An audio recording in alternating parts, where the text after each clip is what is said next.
నమస్తే ఫ్రెండ్స్, నేను మీ Ashwitha. Welcome back to Ashwitha's recipes. ఈరోజు మన ఈ రెసిపీలో మేము ఎక్కువగా ఇంట్లో చేసుకునే ఎగ్ ఫ్రైడ్ రైస్ని ఏ విధంగా ప్రిపేర్ చేసుకోవాలో చూపించబోతున్నాను. ఇది చాలా సింపుల్ రెసిపీ.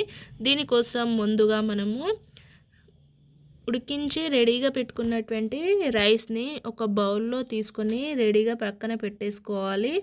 మరియు దానికోసం మనము ఒక ఆనియన్, ఒక టొమాటోను కట్ చేసి పక్కన పెట్టేసుకోవాలి. అదే రైస్లో కొంచెం 1.5 టేబుల్ స్పూన్ కారం పొడి, ధనియాల పొడి, ఉప్పు వేసి కలుపుకోవాలి. ఫుల్ వీడియో కోసం లింక్ మన డిస్క్రిప్షన్లో ఇస్తాను.